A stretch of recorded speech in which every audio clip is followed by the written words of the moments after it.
Hi, I'm Dave. I spent 25 years in federal law enforcement working for federal natural resource agencies, including U.S. Fish and Wildlife, the National Park Service, the Bureau of Land Management, and NOAA, National Marine Fisheries Service. Now, there's literally millions of people who want to be a park ranger or a wildlife officer or agent, and they look at the federal government, at many of the different federal natural resource agencies, and they're interested in positions. They look great, and yes, some of them are really cool, but there's also a lot of pitfalls. And so I made this video out there so that if you're trying to get into that field, at least you can know something about it, know the good, the bad, and also to think about, getting into this kind of work, your lifestyle, what your goals, your ambitions are, also retirement issues. At some point you're going to get older and you're not going to be able to do the job. And, the retirement, for example, in the federal system for just a basic GS9 National Park Service law enforcement ranger, it's not very good. Your pension's probably going to be under $20,000 a year. And so you got to think about these kind of issues. What do you want out of a career? Where do you want to go? Where do you want to live? And so I'll start out in the order of the jobs that I took. I started out as a U.S. Fish and Wildlife Service Refuge law enforcement officer. Nowadays, I believe they're just called land management law enforcement officers. They're an 1801 position, I believe. Most of them are probably 5, 7, 9 positions, with a few that are maybe 11s. So what is a refuge officer with U.S. Fish and Wildlife Service? Well, one thing you'll learn with the federal system, the different agencies, that it depends on the location. The location really dictates what kind of job you're going to have. I started my career out in Rhode Island.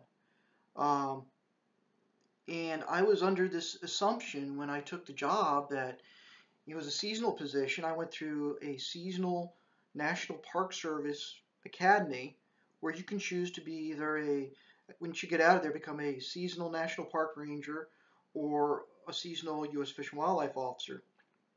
And I don't even know if they still have those anymore for Fish and Wildlife.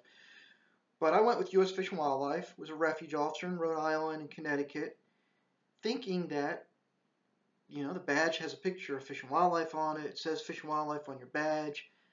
Cool, right? I'm going to be like a federal game warden. And the reality is that I became more of a kind of like an urban park ranger, dealing with perverts on the beach, sexual deviance, nudity. That was most of the job. And I became a little disappointed. I was like, every chance I had to go out and check fishermen occasionally, I did. And that's the part that I really enjoyed, or protecting endangered species or doing wildlife management. But so you got to keep in mind, and this is where when you put in for jobs, don't just talk to a supervisor. Ask, who was the person that worked here before? And can you give me his work number? I'd like to speak to him. I'd like to find out from him what the job was like. And you'll get a big understanding of what this job is. Because when I was younger, like I said, I didn't know this stuff. Fish and Wildlife, I'm going to be a game warden. And I wasn't. It was dealing with deviants for the most part.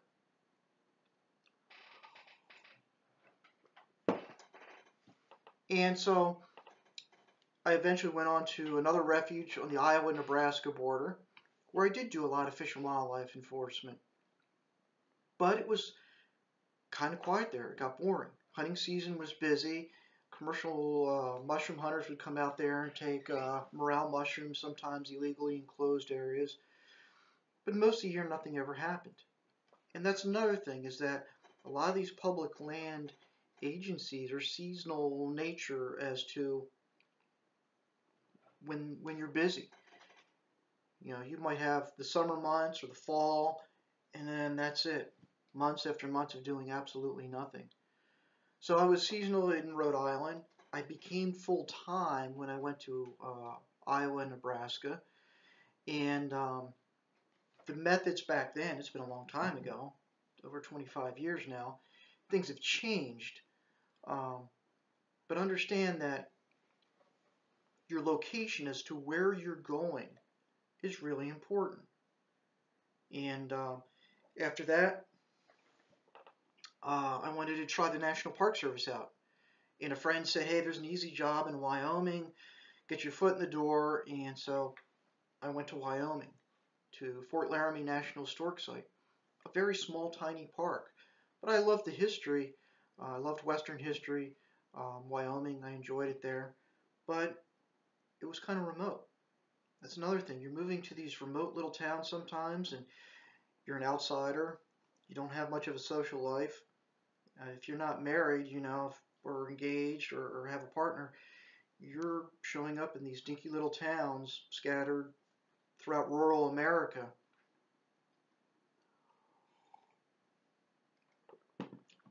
Back then it was being a park ranger was a very different type of job. You did law enforcement, but you had other duties, sometimes interpretation, resource management. Um, got to do some horse work. To me, that was the fun times, and things have changed a lot. Um, National Park Service, you do pretty much most places straightforward law enforcement only, and some areas it warrants it because they're so busy, but other areas it doesn't. I then went to Harper's Ferry and also worked details on the Appalachian Trail and parts of the C&O Canal. I grew up there, so that was fun. I love that area. I wish I should have stayed back then. But again, wanting to move up the career ladder, and I didn't stay there. Hey, no. So that's a place where everything happened, where it was everything from made some good wildlife poaching cases on the Appalachian Trail, Civil War artifacts being people using metal detectors, drugs, fishing violations, fishermen with warrants out for their arrest, traffic offenses, DUIs. The whole gamut of things was going on. Search and rescue, EMT calls. It was, you're busy. You're busy throughout the year. You're only an hour outside of DC, and where 3 different national park units come together, the Appalachian Trail, the C&O Canal, and then Harper's Ferry. So it was a fun, busy place, beautiful area to live. Back then it was pretty cheap. I lived in Sharpsburg, Maryland. I loved it. Had a good social life there. It was a fun place. But I decided, I need to move up the ladder. Being a GS9 making 45, 50,000 a year, it's not much. And like I said, as a GS9, you're talking about a retirement pension of probably around 20,000 or maybe less. Your retirement pension in the federal government it's your high 3, so your 3 highest years in your entire career. And I'm not going to get into the mathematics, but it's about 45% of whatever your highest 3 salary is. So you think about that. If you're only making 45, 50,000 a year and 40% of that, it's not very good.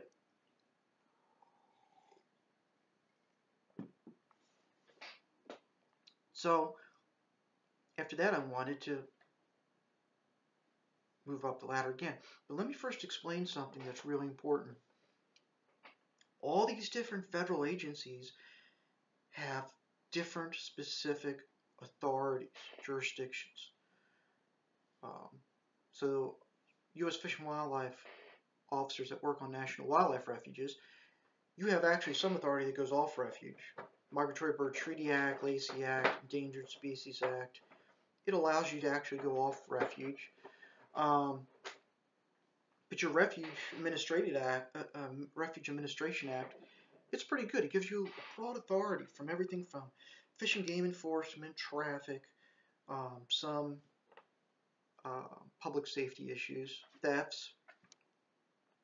You have authority to take action on what's going on with refuge. Park Service, you've got 3 main authorities. You've got exclusive, like Yellowstone, where you're it, nobody else can go there. You have concurrent jurisdiction, which is great. You and the state have joint authority, and you can enforce state laws and federal laws. Proprietary authority, where you only enforce federal laws, but you still, the Organic Act for the Park Service gives you a lot of authority. I mean, assaults, fish and game enforcement, traffic, drugs, um, you name it, thefts, car break-ins.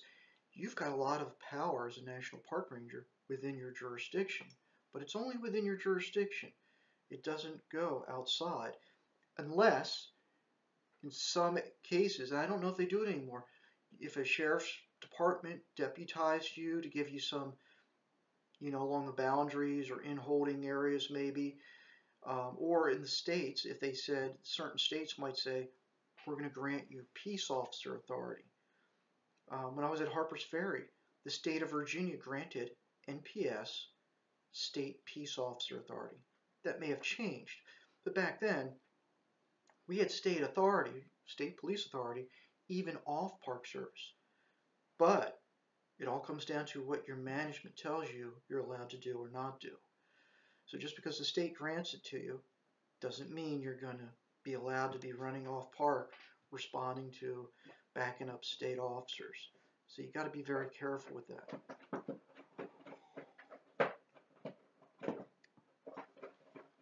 Understand, like I said, different locations you do different things.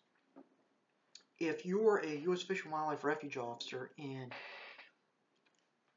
Rhode Island, Connecticut, there's one in Philadelphia, outside of Washington, San Francisco, maybe even Minneapolis, in urban environments, you may do very little fish and game enforcement. You're going to be dealing with a lot of urban issues. And you may be okay with that. But keep in mind, just because your badge has a picture of a duck and a fish coming out and says U.S. Fish and Wildlife, you may be dealing with, like my shop, of dealing with sexual deviants, perverts, people running around naked on the refuge flashing people. And, that's certainly, even though the Rhode Island refuges are beautiful, they're very small, and I was very busy, it wasn't doing what I wanted to do. Whereas you go to some other places, you'll do fish and game enforcement, but it may be a seasonal in nature. North Dakota, the refuges up there, or Iowa, Nebraska, there's some beautiful refuges in the Midwest where the fall, duck and goose hunting, you're extremely busy. Extremely busy. Maybe some ice fishing in the winter, but from January until spring, until May, it could be a long, long wait. You may go out on the refuge day after day and not see anyone. So look at where you're going. And again, always ask the previous officers what they did and how they liked the job. After Harper's Ferry, I went to Wyoming. Again, I liked Wyoming. I took a job there eventually I didn't care too much for, the Bureau of Land Management. Now, if you're in the West, everyone knows BLM. If you're back East, you don't have a clue. And I didn't have a clue. I thought, 8 million acres patrolling wilderness areas in Wyoming, there's big game, and this is going to be exciting. Well, in Wyoming, with the Bureau of Land Management, I was stationed in Rock Springs, which is kind of a miserable place. It's cold, it's a desert, 7,000 feet elevation, no trees. I covered some beautiful scenery that was 2 or 3 hours away from where I lived, but it was also a very seasonal type job. The winter time, really from December all the way until May, blizzard conditions. And I didn't do much. I sat in the office looking outside, looking at whiteout conditions, saying, I'm not going out in that, because most people don't go out in those conditions and survive from it. The weather was nice. I'd get out on a snowmobile, which was amazing. The Kemmer District, I'd cut through the National Forest over at Cokeville area. I love that. That was beautiful scenery. But that was rare. That wasn't the norm. Also in Wyoming, you didn't have state peace officer authority, so no fish and game enforcement. You dealt with people looking for artifacts, arrowheads, illegal dumping. I made some good dumping cases there. Some off-road vehicle stuff during hunting season, people hunting antelope from their vehicles, driving through the desert. But with 8 million acres, I felt more like a truck driver driving hours and hours and hours and not seeing anyone. Um, it's a giant area that I covered. There'd be trailers out in the desert, and I'd mark them, GPS'd it, marked it. Okay, on day, July 12th, I found this trailer. Come back a month later, it's still there. Okay, so it's gone past the 14 days. Put a notification, hey, I'm going to move your trailer if you don't show up. Knock on the door. You come back a month later, and maybe it's gone. And maybe they went to another area 20 miles away, and you do this whole little game again, trying to find where they've gone. That's a lot of the job. People, just living out on public lands. But with the BLM, you have very, very small jurisdictional authority. You don't do fish and game unless you're deputized. You don't do traffic unless it's specifically on BLM property. County roads running through BLM land, you have no authority. Domestic violence, people stealing things from campers, stealing fishing poles, you refer that to the sheriff's department. So you're not a public safety officer, really, and you deal with some cattle grazing stuff. Wild horses get shot, you assist agents to investigate that. Your job, especially because you have so much land in some of these areas, your presence. You kind of fly the flag. Hey, I'm out here. I'm watching, but you really aren't. Firewood theft up in the mountains, people stealing firewood. But if that's your thing, to be in a remote area and spending day after day not seeing anyone, not talking to anyone, you might like it. I was a GS 11 district ranger, and it was just boring. Again, I get to see some beautiful areas. There are some mountains. The foothills of the Wind Rivers are beautiful. I'd see moose and elk and pronghorn. But, the winter times were killer because you don't do anything. And then in the fall, with all that hunting going on and fishing, you have no authority to check hunting licenses or work poaching stuff. You go through a campground and just make sure they're paying their fees, they're not dumping stuff, and then you move on. So keep in mind, BLM, very limited authority, 36 CFR, I believe. And when you put in for these different agencies, do your research, get online, and say, I want to see their prohibited acts.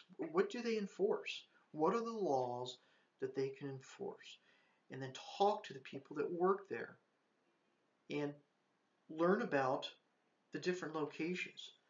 I mean, there's some places where, being a BLM ranger, you live in a big city, and you go out and patrol wilderness areas, and you get to come home in an area that's got people. Maybe that's a good job for you. But I wasn't real happy there in Wyoming. So then I thought, well, I'll just try a different location. So I went to Northern California. Again with the Bureau of Land Management. There I was deputized by 3 different sheriffs in 3 counties. So I did do some pretty cool fish and game enforcement. I had 30 miles of coastline, which is very rare for BLM. But the bad thing is I lived in a community of marijuana growers who grew marijuana on public lands. Management in California is very liberal, and they're not proactive law enforcement. So they didn't want you writing tickets, and they didn't want you doing drug enforcement, and they wanted you to drive around and wave and smile to people. In the different agencies, too, your supervisors are different. Fish and Wildlife, you work for a refuge manager. And back in the day, they used to be law enforcement. So at least they understood. They went through your training. They understood what you do. They've done the job. Most of them were reasonable. You could say, I wrote this ticket because this guy did this, this, and this. And they said, okay, they understood. A lot of them didn't. Some of them didn't like law enforcement, but they understood what you were doing because they went through the training. They do their qualifications, twice a year, and at least they went to in-service. They knew what the job was. Park Service, you worked for a supervisory national park ranger who then worked for a chief ranger. And so there's a chain of command in law enforcement. They understand what the job is, even though it's still kind of touchy-feely, be nice to people. It was a little bit more aggressive. You had a lot of power, a lot of authority. You go out there and do whatever you see, and you take care of business. BLM, it's hit or miss. Some managers were like, don't bother me, just go out and do your own thing. Others don't like law enforcement. They've never carried a gun or badge. And they will question you on every single ticket or tell you, hey, don't do drug enforcement. That upsets people in your community. When you live in a community of criminals and outlaws and you don't have support from management, it's a miserable job. Even though you have a beautiful area to cover, I had 4,000-foot mountains that came down to the ocean, elk and bear and mountain lion, and I checked abalone divers and off, fishermen along the ocean. I loved it. It was cool. Wilderness beaches and stuff, and you could do from fishing game to looking for marijuana grows, traffic enforcement, whatever you want to do. You had that authority to take action on, but you lived in a bad area. Everyone in your community grew dope. That's what I dealt with, and it's not fun.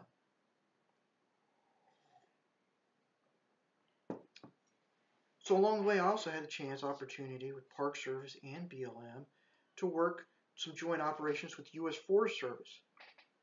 In Wyoming, I became friends with Forest Service law enforcement officer down on the Flaming Gorge and Ashley National Forest. And so I'd do some joint patrols in the forest because I like seeing trees occasionally. And he'd help me patrol the high desert down below. And the Forest Service, their jobs too, just it depends on location. Are they deputized? Their strict Forest Service rules and acts is very limited to a CFR, the Code of Federal Regulations. They have a little bit more authority, general authority, than BLM does. If they're deputized by the Sheriff's Department or a Fish and Game Department, then they've got a really cool job. They have a chain of command. They work for supervisory law enforcement who then to a region and then all the way to a director in Washington. It's called stovepipes. They work for a law enforcement division. Strictly law enforcement. BLM, you don't work for a law enforcement division as a ranger. You work under a area manager or district manager. Park Service, semi-stovepipe, supervisory ranger, then you got a chief ranger. That chief ranger works under the superintendent. But still, chief ranger's got a lot of pull. And then in Fish and Wildlife, you work for a refuge manager. I don't think they have supervisory officers yet. But back in the day, the refuge managers carried guns and badges. Some were very excellent law enforcement officials. I don't think they have collateral duty officers anymore. And so now you're working for probably, if you're at a wildlife refuge, you work for someone who's never carried a badge or gun before. And that can be a problem. Because if they don't understand your job, they've never done it, then they don't know. Forest Service. Another good agency from what I work with them, also back east, some guys that work down on the George Washington National Forest in Virginia. They love their jobs. On the George Washington, they had, I believe, State Peace Officer Authority. They did everything, a lot of hunting and fishing. They were like game wardens, and occasionally DUI stops, marijuana grows. They had some Civil War artifact hunting going on. So they had a fun job. The guys that I talked to loved it. As you go out west, their authority is usually more stricter. They don't have State Peace Officer Authority, or if they're not deputized, then they're only enforcing their federal authority. So it's a little bit more limited. But there, again, it's all about location. If you can work in some really isolated, remote areas out in the deserts, and it may not be a good place. Forest Service officer I work with, he was down in Dutch John, which is beautiful, spectacular scenery, but your nearest town that's got a movie theater or a grocery store is, an hour and a half away, and in the wintertime it's blizzard conditions. You can't even get there. So you're really isolated. And again, if you like isolation, these places are great for you then. If you don't like isolation, you got to think about maybe back east is better. You got Vermont, New Hampshire, Finger Lakes in New York, Pennsylvania, the Allegheny, where you can live in a small little town not too far from, an hour or so from a bigger city like Pittsburgh. Uh, Virginia, the national forests are beautiful and a lot of neat little towns. Roanoke's not far away. But, you get out west or even someplace in the upper Midwest, now you're dealing with some just really isolated places. Maybe not good for a family. And so you got to think about things like that. So we've talked about Fish and Wildlife, Park Service, Bureau of Land Management, Forest Service. So the first three are Department of Interior, Forest Service is Department of Agriculture, and I'll add in NOAA, National Marine Fishery Service, U.S. Department of Commerce. They have a uniform officer division that works for the law enforcement division there within NOAA, and they do mostly civil infractions. They don't do a lot of criminal work. I don't think they have criminal tickets. So everybody else writes criminal misdemeanor offense tickets for their violations. They go to a U.S. magistrate. It's called the Central Violations Bureau, CBV tickets. They're, like I said, they're a misdemeanor ticket. You go to court. If somebody doesn't show up, you can get a bench warrant. You can make an arrest for it. With NOAA, it's almost all civil, and they don't have criminal tickets.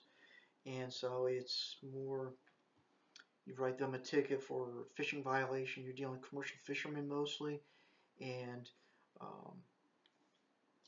if they don't pay for it, I guess it goes to tax collection through the IRS. They don't have 6C retirement where the other agencies do. So the other agencies, you can retire at age 50 with 20 years on. The NOAA officers don't, but they also go up higher. They go up to I believe, a GS-12 level. So it's hit or miss. And again, talk to the people that do the jobs. What do you do? Location matters for all these positions, for all these different agencies. National Park Service, you want to go out there and make tons of arrests. Well, maybe the Yosemite Valley or Lake Mead, where you're dealing with gangbangers breaking into cars and fights and, riots and that stuff. You just love that. That's a good place for you to go.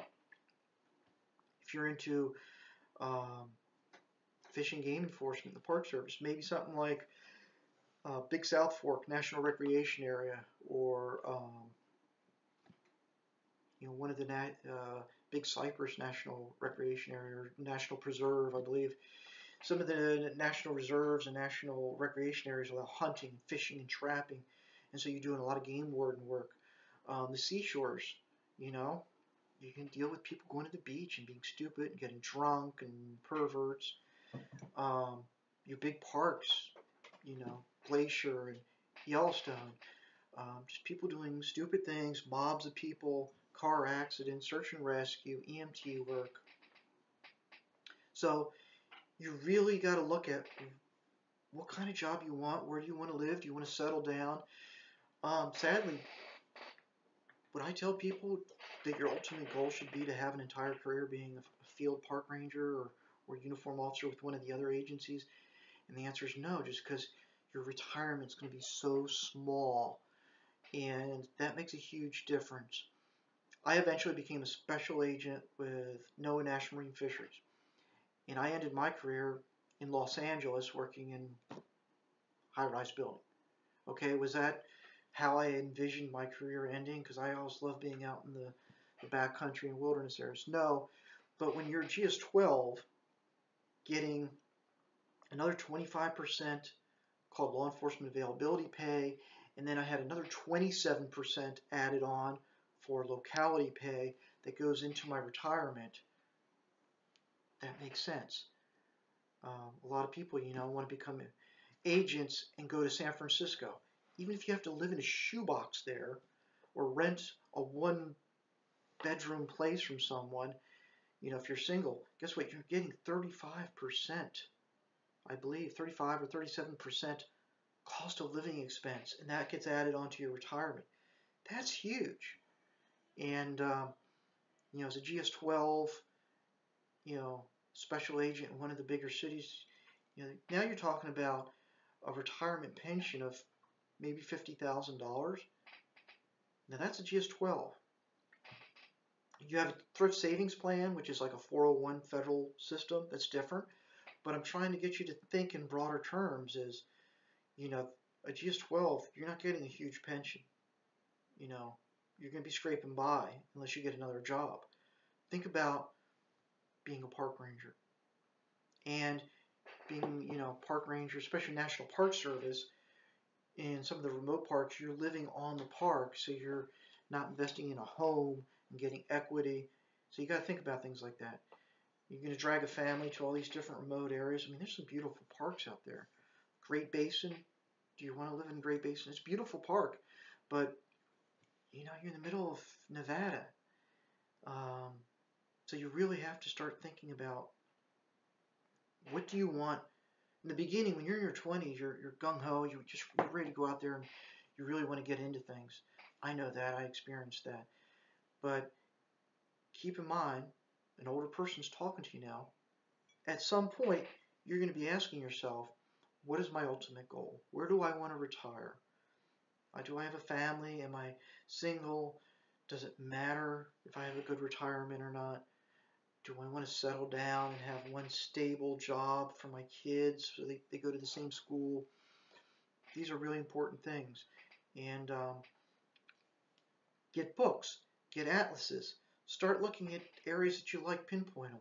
Look at, USA Jobs. Look at the different jobs, And you might say, hey, wow, I love Vermont. It's beautiful. And, there's a Forest Service LEO job on the Green Mountain National Forest, Burlington, or one of those cities down there in Vermont. Great place. It's not expensive to live. Might be a good job for you. So think about, where do you want to go? What's your ultimate goal? Understand that you got to climb up the ladder, especially as you get older. Once you get past 40, if you're still a GS9, understand, time is ticking away. It's ticking away. And at some point, as you get into your mid-40s, doing the job of a park ranger, it's strenuous work. You're working sometimes long, long hours on a search and rescue. You might be fighting with people, making arrests, dragging people out of the backcountry on stretchers, body recoveries.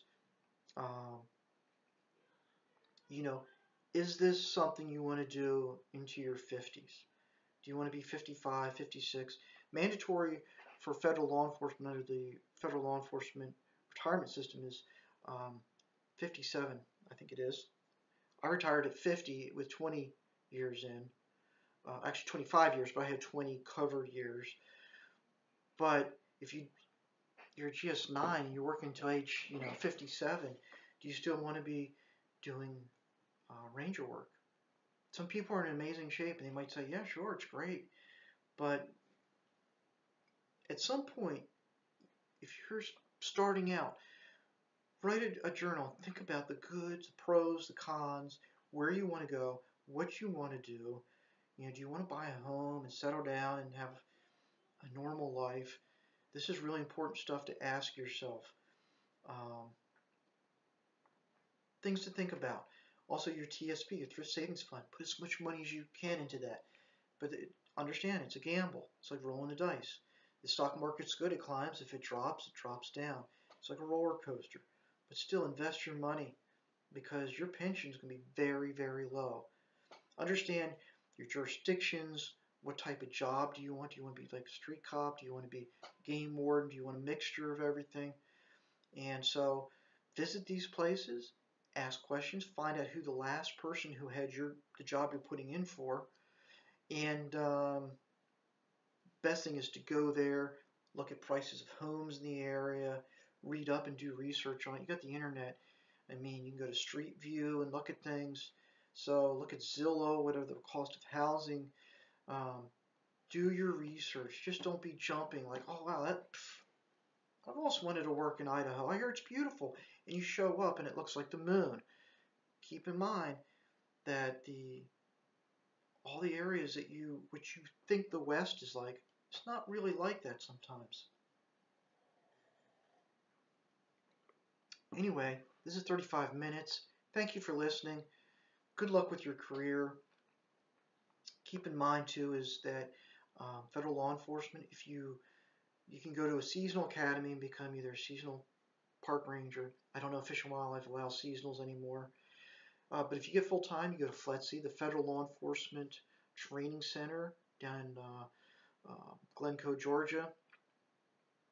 And then if you do your time as a uniform officer, you want to become an agent, which are your 1811 criminal investigators. You go back for CI school. So that's where your bulk of your training is going to be at FLETC.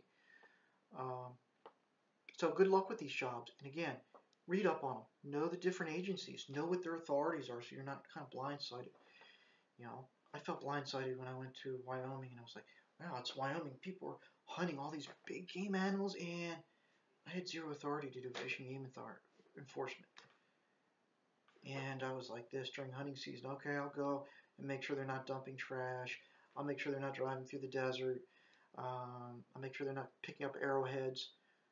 But I wanted to do game warden work, so that was kind of not a good fit for me. So think about what you want, what area of the country you want to go to, and your long-term goals, and I wish you the best of luck.